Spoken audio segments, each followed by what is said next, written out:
Imagine you have $35,000 in a briefcase. You walk into a room, open the case, and take out $16,000. Then you calmly light a match and set that stack of bills on fire. You watch it burn down to ash. Most of us would call that insanity, but in the financial world, we just call that buying a new car. We are conditioned to look at the sticker price and the monthly payment, and we stop thinking right there. But the real damage to your wealth is happening in the invisible margins, the depreciation curves, the opportunity costs, and the insurance premiums that quietly bleed your accounts dry while you are distracted by that new car smell. Today, I'm going to walk you through the math that car dealerships pray you never calculate. I have been looking at the numbers on vehicle ownership recently, and honestly, they are terrifying. For most households, the car is the second largest purchase they will ever make, right behind their home. But unlike a home, which generally appreciates, a car is a depreciating asset that demands to be fed money constantly. The debate between new versus used is usually framed around reliability. You buy new because you do not want to break down on the side of the highway.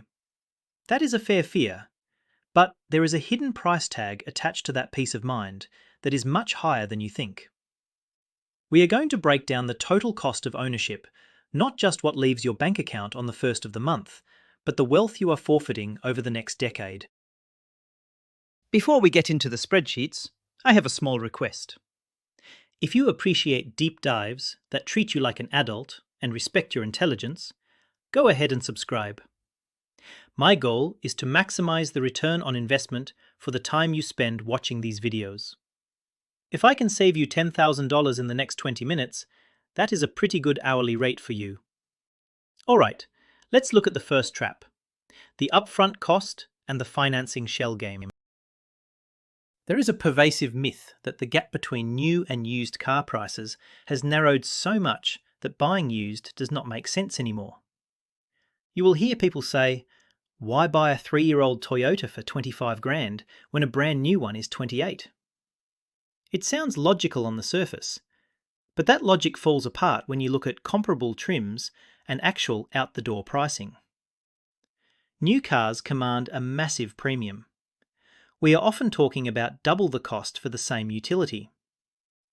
A new model might run you $40,000, while a perfectly capable version from 4 years ago is sitting at $20,000. The utility is the same. They both get you to work, but the entry fee is radically different.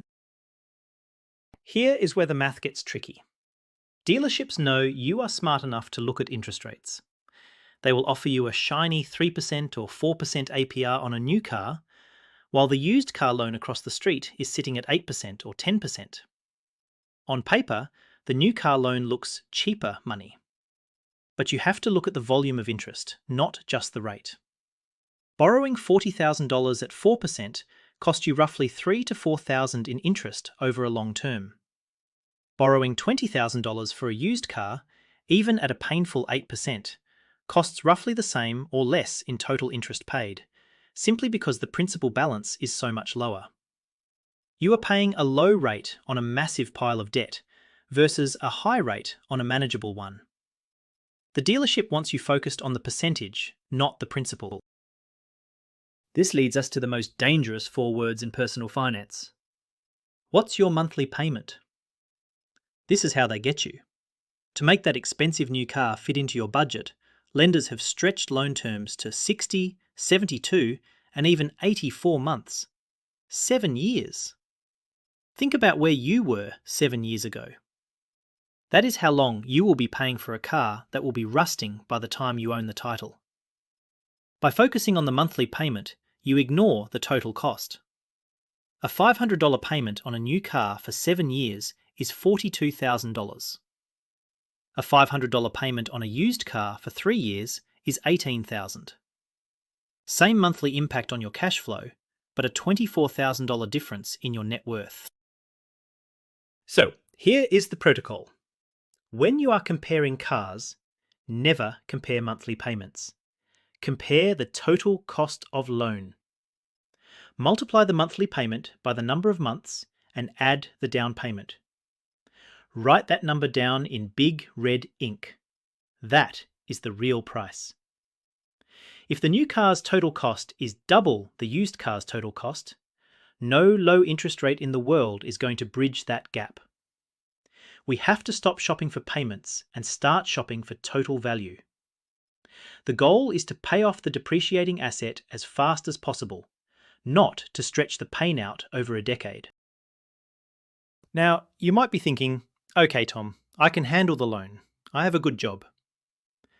But even if you pay cash, there is a silent killer in the room that destroys more wealth than interest rates ever could. It is the single biggest expense of car ownership, yet nobody ever sends you a bill for it. It just quietly erodes your net worth while you sleep.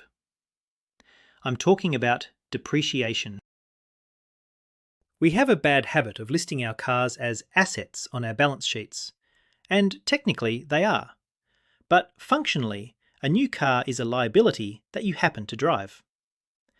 The moment you drive a new vehicle off the lot, it loses about 10% of its value. By the end of the first year, that loss hits 20%. By year 5, the average car has lost 60% of its value. That is not an asset. That is a wealth shredder. The myth is that if you take care of the car, it holds value. It doesn't. Market value is dictated by age and mileage, not by how much you love it. Let's run the numbers on a standard $35,000 sedan. In year 1, you lose $7,000. That is nearly $600 a month vanishing into thin air on top of your car payment, insurance, and gas. Over 5 years, that $35,000 car depreciates down to about $14,000. You have lost $21,000 in pure value. Now compare that to buying a 3-year-old version of the same car. The original owner already took that massive 20 to 30% hit. The depreciation curve flattens out significantly after year 3. Instead of losing $600 a month in value, you might be losing $200. That difference is money that stays on your personal balance sheet rather than evaporating. Here is the twist that catches the serial car buyers. If you are the type of person who leases or trades in their car every 3 or 4 years, you are resetting the depreciation clock to 0. You are voluntarily choosing to live in the steepest, most expensive part of the depreciation curve forever. It is like choosing to pay the highest tax bracket on your income voluntarily. By constantly driving new cars, you are guaranteeing that you absorb the maximum amount of financial loss possible on a vehicle. The used car buyer, on the other hand, lives in the shallow end of the curve, letting the first owner subsidize their transportation. The protocol here is simple. Buy the plateau. Look for vehicles that are 3 to 4 years old. They have shed the new car premium, but still have modern safety features and plenty of life left in the engine. And once you buy it, keep it. The longer you drive a car after it is paid off, the more your cost per mile drops towards 0. The most financially efficient car is the one you already own, provided it is not falling apart. Stop treating depreciation as a fact of life, and start treating it as a cost you can control. But wait, there is another cost that scales directly with the price of your car, and this one you have to pay every single month, forever. Most people budget for the car payment, but they completely forget to quote the insurance until they are already sitting in the finance office signing papers. And by then, it is too late. You might have just signed up for a $500 annual penalty. The common belief is that insurance costs are based mostly on your driving record and your age. While that is true, the replacement cost of the vehicle is a massive factor. When you buy a brand new car, the insurance company is on the hook for a much larger check if you total it. Consequently, premiums for new cars are significantly higher. We are talking about a difference of $300 to $500 a year in many cases. It does not sound like much when you break it down monthly, but over a 5-year ownership cycle, that is another $2,000 tossed into the fire. And it is not just insurance. In many states, your annual registration fees and ad valorem taxes are pegged to the current market value of the car. A $50,000 new SUV is going to cost you a fortune to register every year, compared to a $15,000 used wagon. I have seen new car owners shocked by a $600 or $800 registration bill in the mail a year after purchase. When you buy used, the state values the car lower, the insurance company values the risk lower, and those annual recurring costs drop drastically. It is a double savings that rarely shows up in online cost-to-own calculators. Here is the other trap with new cars. The bank owns them. Because the bank holds the title, they mandate that you carry comprehensive and collision coverage with low deductibles. You have no choice. You are forced to insure the car to the hilt. With a used car, especially one you pay cash for or pay off quickly, you have the flexibility to adjust your coverage. I am not saying you should drive uninsured, but on an older vehicle, you might choose to raise your deductible or drop collision coverage entirely if the car's value drops low enough. That flexibility is freedom, and freedom saves you money. The action step here is non-negotiable. Before you fall in love with a car, call your insurance agent. Get a hard quote on the VIN of the new car you are looking at and compare it to a 3-year-old model. Factor that difference into your monthly budget. And do not forget to check your state's DMV website for the tax estimator. You need to know the carry cost of the vehicle, not just the purchase price. Now, I know what you are screaming at your screen right now. But Tom, what about repairs? Used cars break. I don't want to be stuck with a lemon. This is the number one reason people justify overspending on new cars. They are paying for reliability. But I am going to tell you why that fear is mathematically irrational for most modern vehicles. The fear of the money pit is real. We have all heard horror stories of someone buying a used BMW and immediately needing a $4,000 transmission. It happens. And yes, a new car comes with a warranty that covers everything from the engine to the radio. That warranty feels like a warm blanket. It feels like financial security. You know exactly what your costs will be. 0 repairs. Just oil changes. But we need to verify if the premium you pay for that warranty, the tens of thousands in extra purchase price, is actually worth the risk it covers. Here is the reality. Cars are better than they used to be. A modern Toyota, Honda or Mazda with 40,000 miles is barely broken in. The likelihood of a catastrophic failure in the sweet spot years 3 to 7, is statistically low. Yes, you will have to pay for tyres, brakes and fluids, maybe a battery. But let's do the math. Let's say you buy a used car and it needs $2,000 of work in the first year. That feels painful. But remember, the new car depreciated by $7,000 in that same year. You are still ahead by $5,000. You could replace the engine in a used Civic and still come out cheaper than the first year's depreciation on a new one. The psychological twist is that we hate variable costs, but accept high fixed costs. People prefer paying $600 a month guaranteed for a car payment, rather than having a paid-off car that might cost them $1,000 once a year. We pay a massive predictability premium. We are so afraid of a surprise mechanic bill that we sign up for a guaranteed bill that is 5 times larger. It is emotional, not logical. If you simply saved that car payment into a savings account, you would have a repair fund that could cover almost anything that goes wrong. The solution is to self-insure. If you buy used, take the money you are saving on the monthly payment and auto-draft it into a car repair sub-savings account. Build it up to $2,000. That is your warranty. If the car breaks, you have the cash. If it doesn't break, you keep the money. With a new car warranty, if the car doesn't break, the dealership keeps the money. I prefer the version where I keep the cash. We have talked about money going out, payments, insurance, repairs. But the biggest cost of all is the money that never comes in. This is opportunity cost. It is the concept that every dollar you tie up in a depreciating hunk of metal is a dollar that cannot be working for you in the market. When you sink $40,000 into a new car, that capital is trapped. It is dying.